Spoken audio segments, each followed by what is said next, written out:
He's editor-in-chief of Breitbart News and a New York Times best-selling author.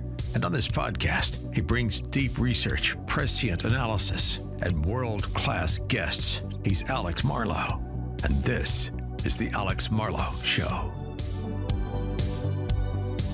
All right, welcome to the Marlow Show. We might have sort of a live-ish show type of vibe today. Trump has he's arrived in the Middle East, and he's got a whirlwind trip that he'll be on, making many stops starting out in Saudi Arabia, and he'll be going elsewhere. He will most notably, I think, not be going to Israel, which I think is an interesting message. We had to keep an eye on this because I always trust him to be playing chess at a high level. Obviously, Israel, our closest allies in the region. Trump is not happy with Netanyahu perpetually there. And there could be a little bit of a good cop, bad cop routine going around where Trump talks to some of these Arab nations, starts bringing them around, but kind of gives Israel the freedom to bomb people that need to be bombed.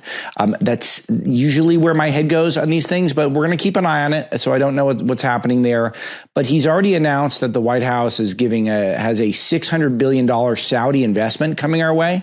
So this is big news, and people are just dying to do business with Trump. Now, everyone wants stuff in return, at a minimum influence, if not some favors. The proverbial player to be named later in the Major League Sports trade deals that go on, but announcing $600 billion in a series of deals.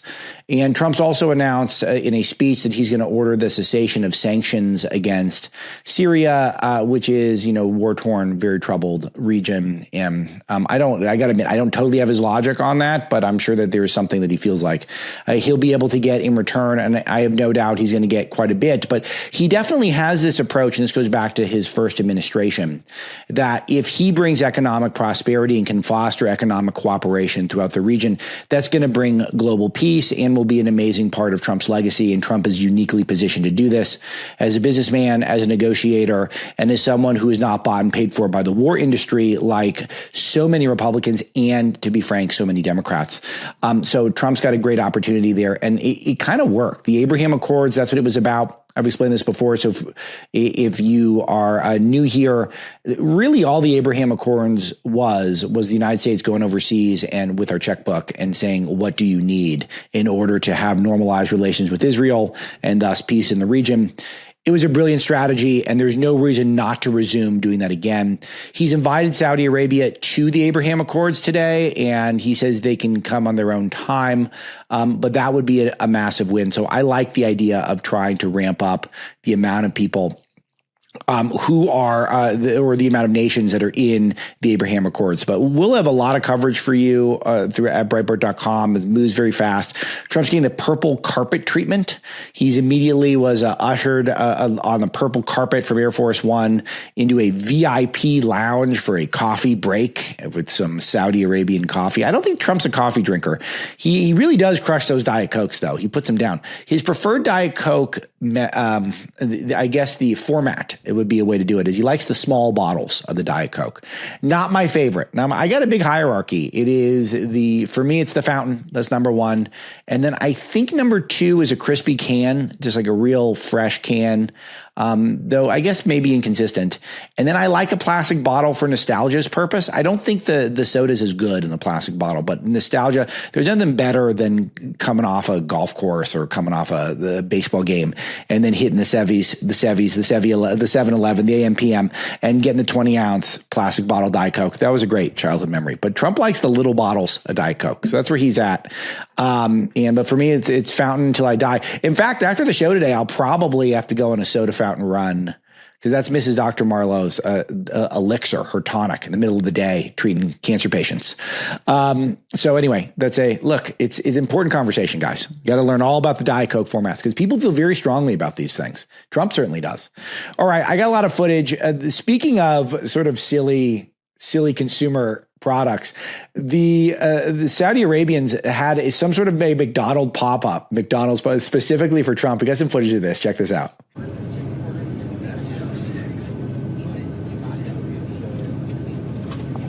I imagine there's a double cheeseburger in there. What's Trump's order? Is he a Big Mac guy?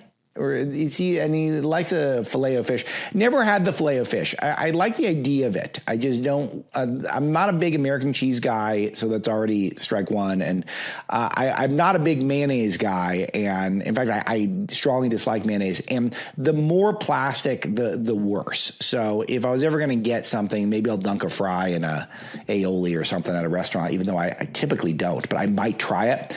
Definitely not going to do the fast food mayo adjacent tartar sauce. No thanks. Not for me. But those of you who want to tell me I'm wrong, you can always email me, aloha@alexmarlowe.com. All right. Trump spoke quite a bit. He had a lot of interesting stuff to say. Let's play some of this from Saudi Arabia. And it's crucial for the wider world to note this great transformation has not come from Western interventionists or flying people in beautiful planes giving you lectures on how to live and how to govern your own affairs. No, the gleaming marvels of Riyadh and Abu Dhabi were not created by the so-called nation builders, neocons, or liberal nonprofits like those who spent trillions and trillions of dollars failing to develop Kabul, Baghdad, so many other cities. Instead, the birth of a modern Middle East has been brought by the people of the region themselves, the people that are right here, the people that have lived here all their lives, developing your own sovereign countries, pursuing your own unique visions and charting your own destinies in your own way. It's really... So this is really fun about Trump, is that he makes these observations, and yeah, I would like to think of myself as a noticer, as someone who makes good observations. And he's a way of summing stuff up to make you think like, how come I never thought of it that way? But if you think about all the nation building that we've tried to do this century in the United States and how much treasure and how much blood we've spent, and going around the world thinking that we're going to build these westernized cities or give people the opportunity to build these westernized cities. The westernized cities that are popping up in the Middle East are essentially these, oligarchs or royals who have a bunch of oil money who are trying to make these cities that will have influence over the rest of the world. It's the people, I'll tell you, out here in the LA area where I am, where there's a lot of arts community, a lot of people are trying to sell their arts, make their products. They're trying to make them in the Middle East now, in Saudi Arabia in particular.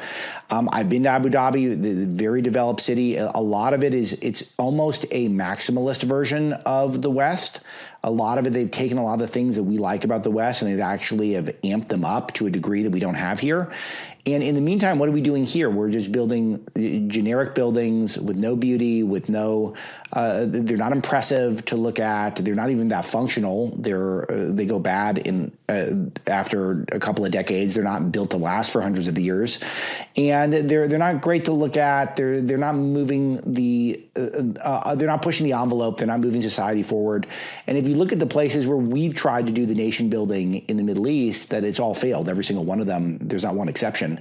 So it's a noteworthy observation from Trump that you look at Abu Dhabi, you look at Saudi Arabia, and they're developing. And is this always a good thing? They're still oppressive nations. They still don't have freedoms the way we like them in the West. They still have there's Islamism in these regions, which is not good. And so we don't have to endorse all of it. But you have to know that they're building up these economic cities that are huge powerhouses. And Trump's just making a nice observation here that the neocons didn't do this. It's the people of the region were the ones who did it. And that's incredible what you've done. In the end, the so-called nation builders wrecked far more nations than they built, and the interventionists were intervening in complex societies that they did not even understand themselves. They told you how to do it, but they had no idea how to do it themselves. Peace, prosperity, and progress ultimately came not from a radical rejection of your heritage, but rather from embracing your national traditions and embracing that same heritage that you love so dearly. So well stated. It's just really satisfying to hear that point as someone who read all of the articles on behalf of the Iraq wars and the Afghanistan wars growing up, and from conservatives, and found them all very convincing, and just to learn that it was all bogus, and to have a Republican president, someone who I championed, someone who we championed at Breitbart on 3 straight elections, to be able to go around the world and make those points and to stick it not just to Democrats but to the neocons that misled all of us. Pretty cool. Feels good. All right, he went on. Let's see, he's talking about Iran now. But with that said, Iran can have a much brighter future, but will never allow America and its allies to be threatened with terrorism or nuclear attack. The choice is theirs to make. We really want them to be a successful country. We want them to be a wonderful, safe, great country. But they cannot have a nuclear weapon. This is an offer that will not last forever. The time is right now for them to choose. Right now, we don't have a lot of time to wait. Yeah, so he wants to move fast and no nuclear weapon. It's all crystal clear. So they're going to have to dismantle their own nuclear development and make it so that we have inspections, which we didn't have under Obama, where we could verify that it's happening, or we're going to, or Israel's going to bomb them at a minimum, and the United States might as well. Now, I don't want the United States to have some sort of prolonged war with Iran, so we got to be careful here, because we've been down this road before, and it usually doesn't go well. We end up hanging out places too long. As I got to credit my dad, Robert Marlowe, for this, our night editor at the front page, but he's got the great line that with Iraq and Afghanistan, we were told we were going to go in, kick ass, and leave. We went in, didn't kick ass, and never left. And so that's, always the concern here is that we're going to get one of those. But Iran having nuclear weapons is not good, because we want them to reduce their power in the region and not increase it. And nuclear weapon is incredible leverage, and that's not acceptable to us. In the meanwhile, there's always China looming over everything, because that is who we're trying to challenge. And Xi Jinping is having a big meeting, dictator Xi Jinping, of the genocidal Chinese regime, with Latin American leaders in China who are standing united at the Beijing hosted China CELAC meeting, and talking about a lot of trade war stuff. But he's got all sorts of left-wingers from all over the world who are, but particularly Latin America and the Caribbean, coming in to try to establish new deals. Know that China is trying to develop in Latin America and the Caribbean and position themselves so that they're economic kingmakers around the world. So they're moving into our hemisphere.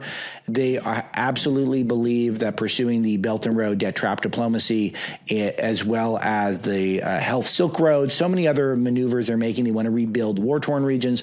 All this is to get the rest of the world dependent on China, and thus they can manipulate them to do whatever they please.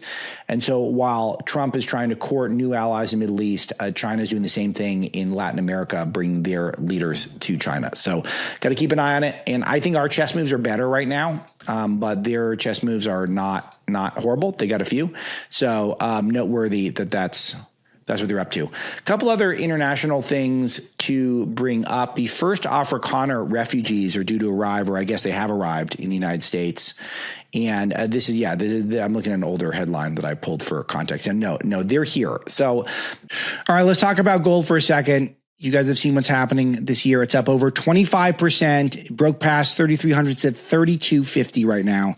And I think it's going to go up from here. You guys are seeing the stock market so chaotic, losing trillions, bouncing around wildly. The one thing that's been so dependent each and every day has been gold. New tariffs are going to continue to shake up trade. Inflation's running hot. Our national debt now over $36 trillion. And the big, beautiful bill, I got to say, it's probably going to add to it, unfortunately. I hope not, but Goldman says that gold could hit 3,700 before the year's out. Central banks are buying gold at record levels, and my friends at Priority Gold have a free gold guide for all of you. They'll help you purchase gold yourself. You'll learn a lot about it. They will teach you all about the industry. I think it's really cool to learn about, to fill yourself in on what your options are. You can move into a gold or precious metals IRA or 401k tax and penalty free. It's just terrific, and I think that it was the biggest no-brainer. If you'd bought gold when I started recommending it, you'd have made a ton of money by now. Here's what you do. Text SNC, as in Salem News Channel. Text SNC to 24999. That's the whole number. You don't need 10 digits. 24999, text SNC. Get your 2025 gold guide right now, or you can go to prioritygold.com/freedom. It's another option for you. These are great people with a great product or several great products. Check it out. SNC to 24999, prioritygold.com/freedom. South Africa, I've talked about this once or twice in the show. Joel Pollack, who is one of our resident national security experts and foreign policy experts at Breitbart, he was, I think, on the short list to be ambassador to South Africa. Kind of a shame that didn't happen.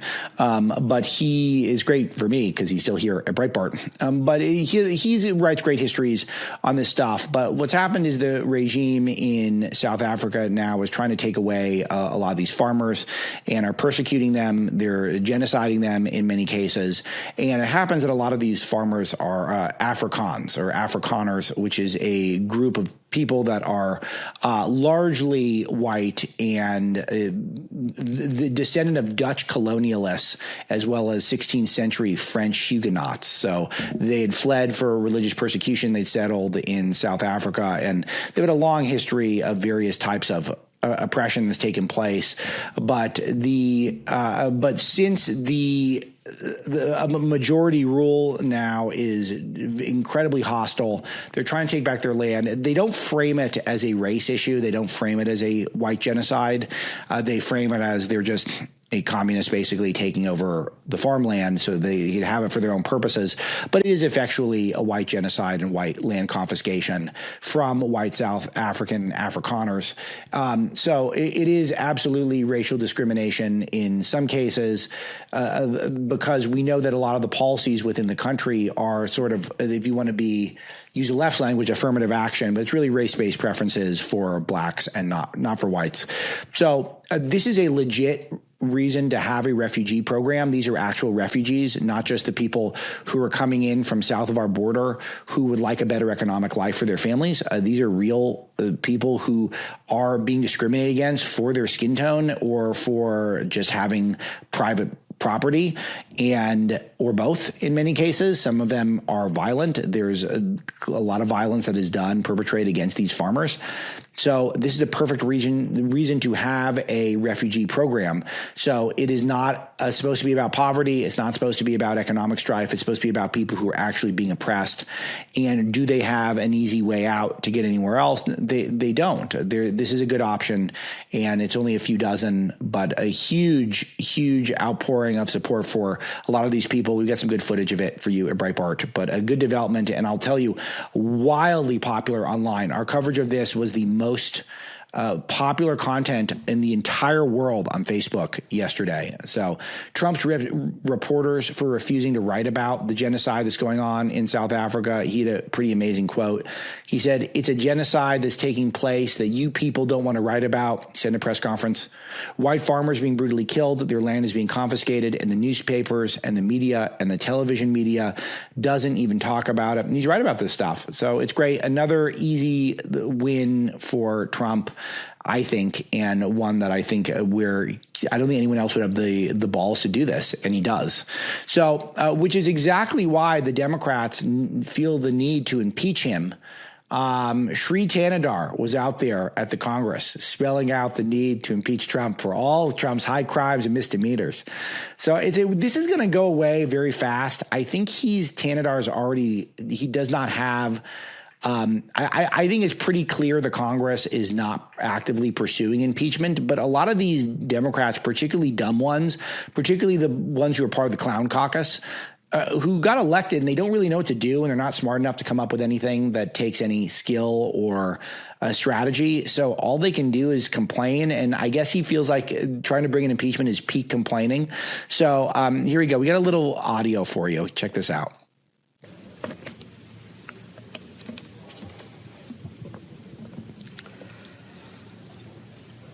Madam Speaker, when I was sworn into office, I took an oath to protect the Constitution of this great nation. I'll tell you right now, this guy loves this. He loves being out here, and I gotta start his fan club. I'm in the Crockett fan club. I got Crockett content for you today, but he's got a poster of himself with Trump. It says Congressman Sri Tanadar files articles of impeachment to impeach Trump. And so he's just got this poster board next to him as he's giving the speech in the Congress. His hair is just all over the map. It is the only thing that makes me think it might not be a rug is that it's so crazy that it might have to be natural hair. If it was a rug, then maybe you do a better job with it. I gotta tell you, I had a tough hair day today. It was I had such a good hair day yesterday for my big interview with Tommy, which is really good. If you guys missed that, she's super interesting, and we have a good rapport. So we get along very well. So I highly recommend that you catch up with my half an hour sit down with Tommy Lahren yesterday. She's not just a firecracker. She's a very smart person and does hard work, which I appreciate. And I had a great hair day, and today is just all over the place. Had to throw the hat on, those of you who are watching on the streams. But Sri Tanadar, man, that guy has got one head of hair. I think we need to have a bracket challenge, Misty. Let's build up to this. I want to do a thing where we have the audience vote on worst Democrat hairstyles, because we had the Jamie Raskin with the just obscene usage of the personal spray that kind of gets the scalp a little darker. Tanadar's in there. I mean, they've got some real bad hairstyles in this party. All right, here we go. I'm an immigrant who came to this country with just $20 in my pocket. The United States has given me so much. I love America, and I will do anything to protect our Constitution and our democratic values. President Donald J. Trump has been committing crimes since day one: bribery, corruption, taking power from Congress, creating an unlawful office in DOJ, violating First Amendment rights, ignoring due process, and finally refusing to abide by a unanimous Supreme Court ruling. I can't get over the hair stuff. I feel like, can someone do an AI of him bald for me, please? Like what it would look like if it was shaved off. I would say when I was having my bad hair day today, I was texting Mrs. Dr. Marlowe, I'm going to shave it off. Just like it's so irritating.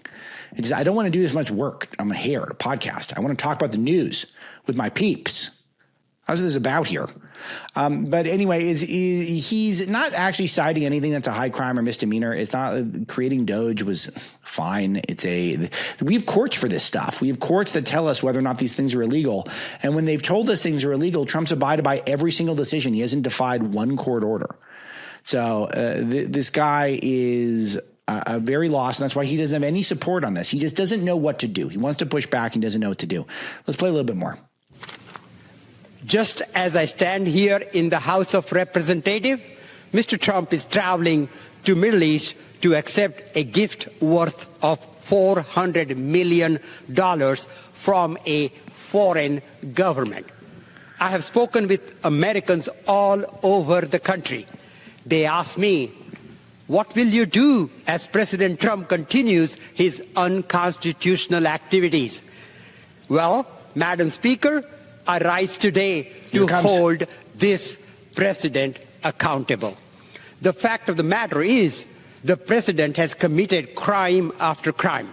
I'm not concerned about whether this is the right time or if there are enough votes from my colleagues across the aisle.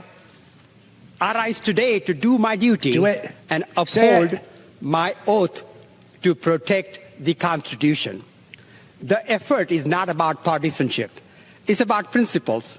If we don't draw the line now, we risk losing the rule of law entirely. And if we don't act today, we are complicit in letting democracy erode on our watch. That's why I introduced Resolution 353 to impeach Donald J. Trump. Yeah, he loves saying it. He loves saying Donald J. Trump. I had to hear him say it one more time. He says it a bunch more times in the speech, which I watched the whole thing, so you guys don't have to. He lists a bunch of complaints about Trump after this. But first of all, we're not a democracy, we're a republic. Second of all, Trump won the Democratic election. He won every swing state. He won the popular vote. He won the Electoral College by a mile. And he's allowed to do stuff as president. You can't just impeach him for behaving as the president, because that actually is arguably too much power for the Congress. So the Democrats are lost. I'll highlight the Qatar jet issue because, and do you guys want me to say gutter? Please, aloha to alexmarlowe.com. You can weigh in, but I can't do it. Everyone in Washington pronounces it gutter. I don't know. I'm going to say Qatar. Maybe I should say Qatar. I don't know. Maybe whatever. You tell me how to say it. You guys know what I'm talking about. The jet's a weird look, especially when we know gutter, or however you want to pronounce it, is going around trying to buy up influence in America. And they are a nation that traditionally, I think, has not been too hospitable towards Western values. So they want something in return. I don't know what it is. Maybe it's just to be seen as the friends of ours. But I admit I don't really care that much, but the left is all in on this. I was asked about it a lot in the carpool line today. People saying, what's Trump doing here? Even some conservatives are divided on the issue. Chuck Schumer's out there. He's riding it. Let's see what he's got to say. I'm about to go to the floor to announce I am holding up all political DOJ appointments until we get answers to this corrupt deal between Donald Trump and the Qataris over his plane. All right. And then Jamie Raskin is on the same stuff. Let's see what he did to his hair today. We cannot ignore corruption as a driving force of this authoritarian movement in the country. And I think that it would. He's talking to a very sad podcaster. If anyone's watching the stream, tell me who this guy is. This guy looks very sad. He's got great hair, but he looks like he's never eaten a cheeseburger before, and one side of his face is completely darkened. Is that the key? I could turn off this light I've got over here, and like if one side of my face was dark, would that make this a better podcast? Interesting. Maybe that's how you do it. It was soft pedaled in the first administration. Now, the courts didn't help us because different people tried to bring lawsuits about the Emoluments Clause, and they kept getting thrown out on standing and other threshold doctrinal blockages, all of which is to say it was a political question up to Congress to raise it. So we cannot leave this alone, both for constitutional reasons, as I have felt for a long time, but also for political reasons, because people understand this is a scam and a ripoff. Donald Trump and his family have made more than $1 billion a month since this nightmare started in 2025 through the new crypto grift, right, which is all the rage within the Trump administration. And, this makes the Trump. So I've done a lot of research on the Emoluments Clause and kind of going back to where the left got this from. But this was their original idea to try to impeach Trump. They started this on January 20th, 2016. The Emoluments Clause, there's actually a couple of them in the Constitution, but basically it means that you can't do any sort of a business deal that compromises your ability. You can't have any business interests that compromise your ability to operate as the leader of the government. So, federal officials are barred for making money from the federal government except from your salary. So if you have any sort of a policy or any action as the leader of, or in your job at all, even if you're in the Senate or Congress or whatever, and it is you're taking action to benefit your business, then that is considered not just a taboo, is considered illegal. And so Lawrence Tribe was on this, a Harvard left-winger. The CREW, Citizens for Responsibility and Ethics in Washington, which is one of these groups that exists mostly to sue Trump. They've been trying to get him for this since January 2016. And so they're always thinking about what is he doing where he's making money for himself. And so that's always going to be an obsession of theirs. It's never gone anywhere. And I could go on for a great length about how it's never gone anywhere. And maybe I will later in the year when we have some more time, maybe if the summer gets a little sleepier, but it's not a strong case. Okay. All right. That's good. Since we're on the topic But I want to keep an eye on the jet because the jet's weird. I don't love it. It's not a great look. I'm not that upset about it, to be honest. It feels like one of these things where people get exaggerate too much and they overdo it. They overdo the reaction. So, but I will keep an eye on it because it's something. It's what the left's on right now. One other thing they're on is it does look as though the DNC is going to take steps to remove David Hogg as vice chair. I'm kind of frustrated with my friend Alex Bruseritz, who I did a great podcast with. He's a conservative influencer and strategist who's gotten increasingly close to President Trump and I brought him to your attention because even though I've known him for many years, he was the architect of Trump's brilliant podcast strategy where he went and he spoke to all these podcasting audiences at the very latter stages of the 2024 election, which I think helped to win the election for him. So he sort of astroturfed the David Hogg as DNC vice chair campaign. And then he went and talked about it. And I kind of wish now he hadn't talked about it because now it looks like they're fed up with Hogg and they're going to remove him. And I'm wondering if the fact that conservatives did a dance on the DNC's face for putting Hogg in this role, I got a feeling that probably has accelerated the Democrats moving to remove him. So that process is starting to remove Hogg. Hogg wants a civil war within the parties. He wants primaries. I think that's within his right, but he doesn't have a strategy. It's not like when the Republicans, when we had our civil war from between 2012 to 2016 and really continuing through Trump's administration.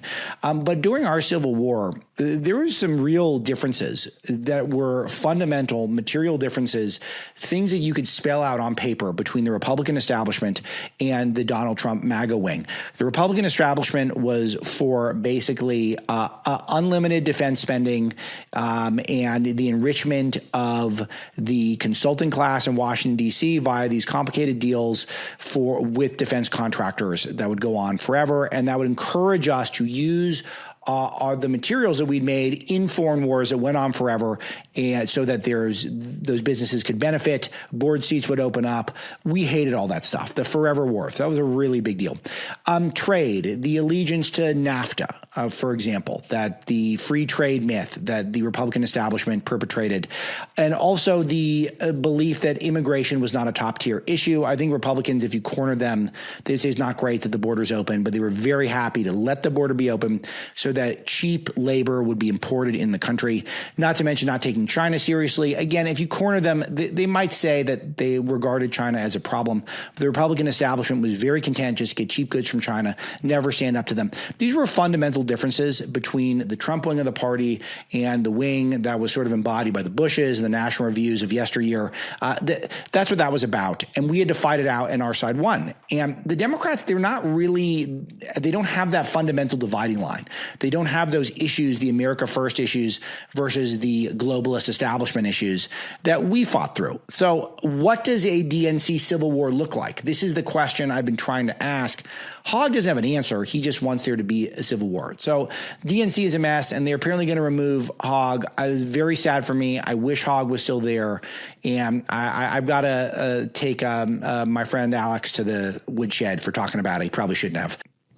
So another good one, new cars are flat and used cars are down. This is awesome because we were told with the tariffs that new cars were going to go up big, and then used cars were going to go up even more because there would be a big demand on used cars because people wouldn't be getting the new cars.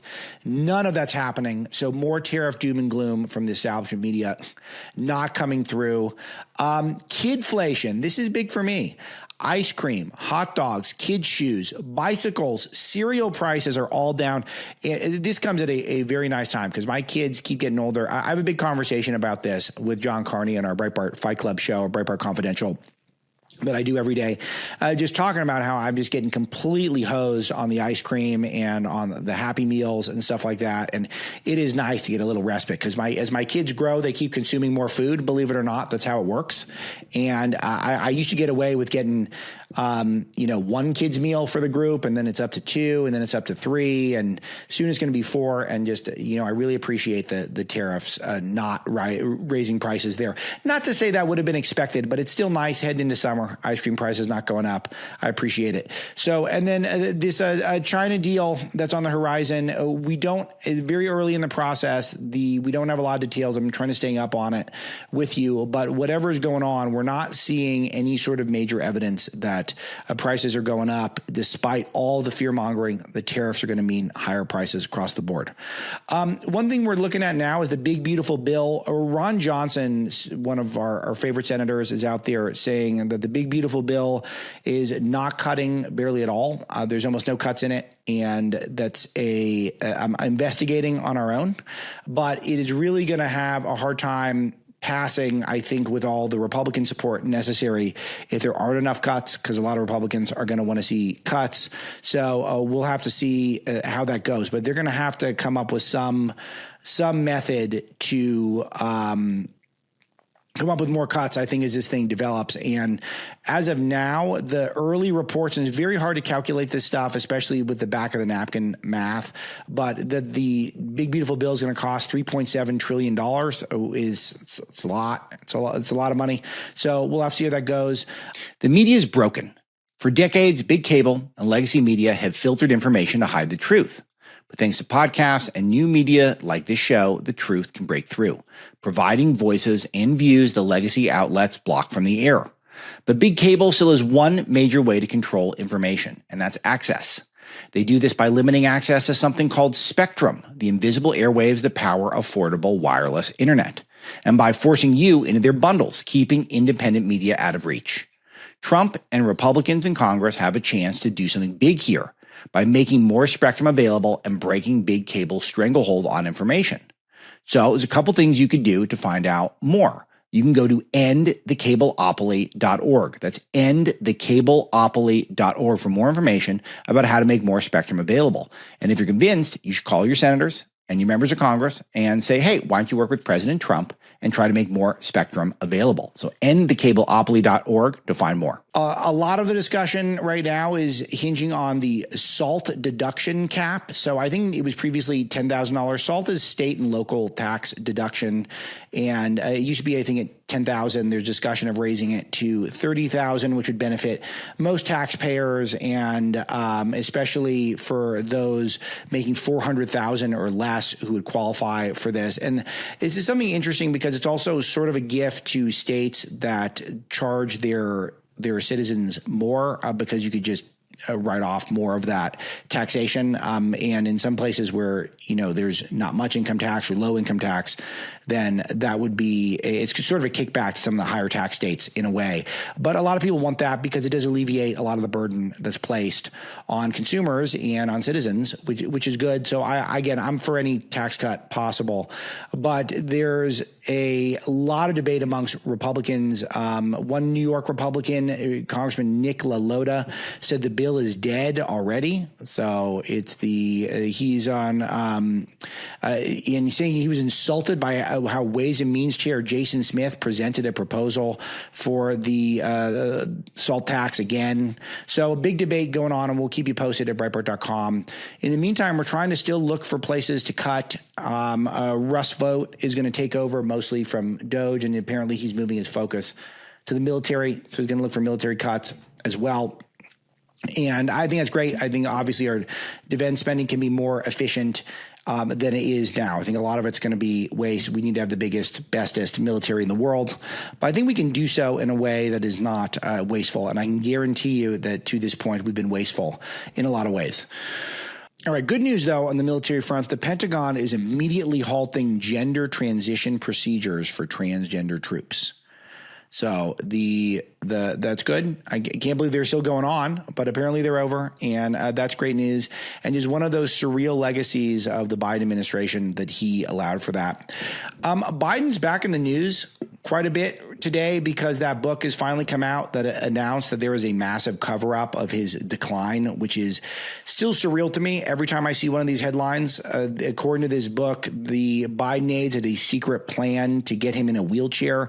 I remember he was riding the bicycles and he was, almost running over kids with bicycles and falling off bicycles. And we were told he was so robust. And they did say he had a stiff gait. That was one of the reports that we got. He apparently did a physical, and they announced that he had a nodule on his prostate, which is, he's in his 80s. I can't imagine that's anything that bad. I'm not a doctor. I didn't examine him, but a prostate nodule doesn't sound like much. So, but they're acting like there's this robust cover up. I keep saying this. I'll say this time and again. There was no cover up. There was no cover up. There was no cover up. Everyone knew, but CNN's Jake Tapper is out there hawking this book saying that AIDS hid how badly he was struggling to do his job. No one hid anything. Everyone knew he was having a hard time doing his job. That's the whole thing. I don't understand this. This narrative, please help me understand. I never saw a cover up. I will tell you, you know what? I'm connecting some dots here with this phony narrative that there was this massive cover up, that Joe Biden was in this steep decline, mental, physical, and everyone was blocking it. We all knew he was in this sort of decline. I think what they're doing now is they're now negotiating a book deal. I brought this up briefly on last week's show, $30 million tell-all book for Joe Biden. Joe Biden will not sell $30 million worth of books. Even if they did a 2-book deal with him and Jill combined, it would not sell $30 million. This is a kickback. This is the type of stuff that was negotiated when they finally asked him to step aside. He was going to get a bag of cash. I said this repeatedly, wherever anyone would give me a microphone to run up to the election. When he stepped aside, look for the big bag of cash that he will be getting somehow, whether it be international deals, whether it be chairmanships of boards, whether or not it be funding for new think tanks. It could be multiple different places. It could be that his family's able to get deals overseas, but the most obvious one was going to be a huge book deal where these publishers were going to somehow come up with $30 million that they're not going to make back, and they're going to give it to Joe Biden. So if this happens, just note what it is. It is not about Joe Biden selling $30 million worth of books. Not about some sort of deep insight or publicity or marketing. It is all about getting money to the Biden family. So if that happens, just note what that is. That was absolutely part of the deal to get Joe out, is that he was going to be able to get the bag of cash via a book deal. So that could be happening. And that's a real story that we're not talking about, because we're talking about the phony. They covered up how badly he was doing. Very odd stuff coming from the establishment media. Let's see. I want to play some Jasmine. Let's play some Jasmine. Let's have some fun. The difference was, like, Doge is nothing but a cover-up. Like, it's a scam, kind of like... For, what's the cover-up for? For, Elon Musk? I mean, like... What's the cover-up for? Well, because, like, they made it seem like they were here to do good, but this was really just a matter of a bad guy coming in and saying, hey, I want this contract, that contract. And yes, I have a conflict of interest, but no worries. And while I'm at it, let me fire this person who has this many investigations that they're looking into for Tesla, this person who has this many investigations that they're looking into for SpaceX. Let me save myself some money while also enriching myself at the same time. It was a complete sham. This was never about government efficiency, because if it was, we would have started with defense, where now he wants to take the budget up to a whopping $1 trillion, and they have not been able to pass an audit in the last 7 audits. So not a lot of efficiency there. No. Not a lot of efficiency there. Stuff. And she's dressed like a yellow highlighter, which I think is great. Look, I like bold colors. It's good. No, that was her with Colbert. And what she's talking about is that is Doge was a cover up for something, but Musk lost $100 billion during the Doge process so far. The people who were his best customers for Tesla now hate him. Everyone, every time I go out in my neighborhood, there's someone with a Tesla that's got some sticker that's anti-Musk on it. And it is, I don't know what benefit he got out of it. It just doesn't, no one can point to it. There hasn't been any major investigation into Tesla. The left love Tesla. The same people who told us that the combustion engine cars were going to kill the planet. He was the guy who made the most electric cars in world history. And he was beloved until a couple of years ago. So there's not one, she doesn't back anything up with a specific And of course, she's on Colbert Show, so she's not getting any pushback, but that's good. But you see what the left likes this the same way they like your favorite talk show host, your favorite commentator. That's all she does. She fires them up, and I love to see it, and I hope she's around forever. But remember what Kamala said, she's one of the leaders of the party. You don't have to get results to be a leader of the Democrat Party. You have to be deeply passionate about the things that matter to you, and you have to have no nuance. All people who work with Republicans are bad guys. A bad guy comes in, a guy who's rich and powerful, trying to solve world problems, comes in, tries to fire some people in the government who are wasting money, who are, doing work from home inside their bathtub for a permanent job in the government, saying that no longer exists. That makes you a bad guy. Fine, whatever. She can. We can handle this as a movement. All right, that's good enough for today. Breitbart.com for more. Make sure to follow me on my socials. Again, make sure to check out the interview with Tommy yesterday. If you haven't done that yet, I think you'll enjoy it. Guarantee you'll enjoy it. How about that? Thanks to our producer, Misty, and we'll talk to you tomorrow.